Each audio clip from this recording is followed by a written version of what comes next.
parfois surpris, c'est la reconstitution historique si peu de temps après l'indépendance, c'est-à-dire 3 ans seulement après l'indépendance de l'Algérie en 1962, tourner un film dans la Casbah d'Alger dans ces conditions-là, où Youssef Saadi joue son propre rôle, bien moi ça m'avait paru incroyable, c'est-à-dire qu'il y avait une espèce de minutie dans la reconstitution, un souci du détail qui m'a énormément frappé. Pour remédier sur le champ à l'insécurité qui règne dans la ville, le préfet d'Alger a pris la décision de faire boucler tous les quartiers arabes.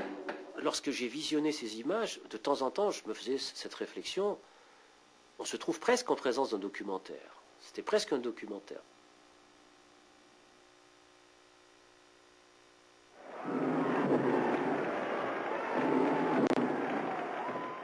The occupation of Algeria goes back a long time. It started in 1830 under the rule of King Charles X, and started as a very small affair and then grew and grew and grew. It had particular impetus after the Franco-Prussian War in 1870, when the French lost 2 provinces of Alsace-Lorraine and therefore had a lot of refugees. And so a lot of the pieds noirs, as they were called, came from Alsace-Lorraine. And what was unique about Algeria was that at an early point in the French colonization, they made it actually a province of France.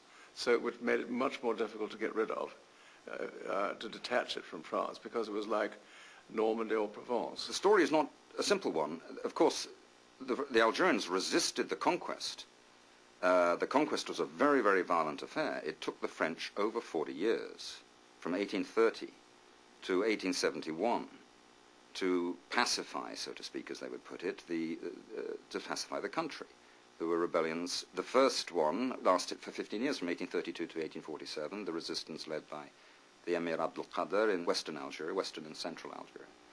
And then you had major rebellions elsewhere. So the tradition of fighting the French was very much alive in people's memories. Et dès le début du XXe siècle, les Algériens ont commencé peu à peu à s'organiser politiquement. Et donc, tout le long du siècle, et en 1954, ma génération n'a été que le produit, si vous voulez, de toute cette résistance qui a pris des formes diverses à travers le temps et selon les réalités. Et il s'est trouvé que ma génération est celle qui est peut-être arrivée à la maturité à ce moment. Ce que je veux dire par ceci, c'est que nous étions, nous, Algériens, les indigènes, comme on nous appelait à l'époque, nous savions, je pourrais presque dire dès la naissance en tout cas, que nous étions sur notre terre, la terre de nos ancêtres, et que les Français étaient des occupants. La guerre d'Algérie a été très cruelle et difficile, très longue, à la différence du Maroc et de la Tunisie, pour une raison très simple. C'est que l'Algérie était intégrée à la France. Elle faisait partie du territoire français. C'était 3 départements français. Ce qui n'était pas le cas de la Tunisie et du Maroc, qui n'étaient que des colonies, c'est-à-dire des protectorats, où il y avait une présence administrative française, sans forcément que ces 2 pays, le Maroc ou la Tunisie, soient intégrés à la France administrativement. Et puis aussi, la différence essentielle, c'est qu'en Algérie, il y avait ce qu'on appelle une colonie de peuplement.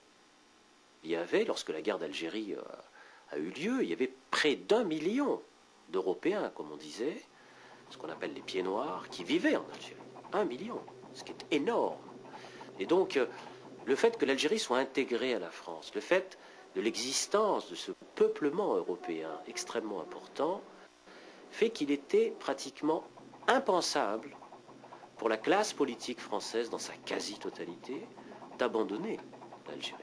Alors évidemment, il y avait une contradiction fondamentale, c'est que l'Algérie c'était la France, mais en même temps la majorité des habitants de ce pays, c'est-à-dire les Algériens musulmans, n'avaient pas les mêmes droits que les Européens. Et c'était tout le problème, précisément. C'est-à-dire qu'il y avait à la fois une intégration radicale de l'Algérie à la France, donc l'Algérie française, et en même temps, les lois de la République n'y étaient pas appliquées. C'est-à-dire qu'il n'y avait pas le principe égalitaire, un homme, une voix, qui était appliqué. Il y avait une espèce d'apartheid, la ville européenne, avec ses fastes, avec de luxueux, et le côté arabe, musulman.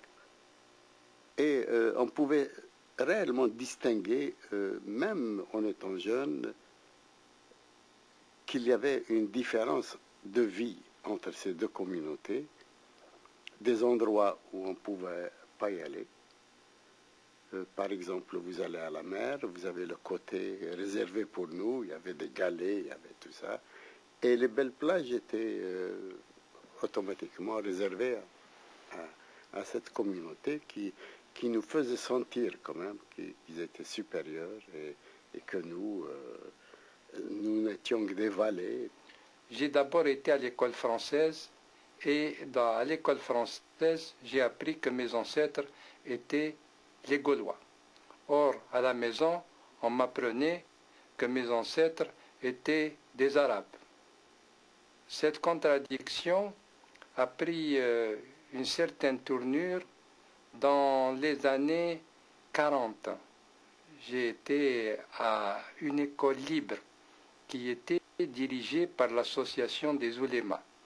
Et dans cette école, j'ai découvert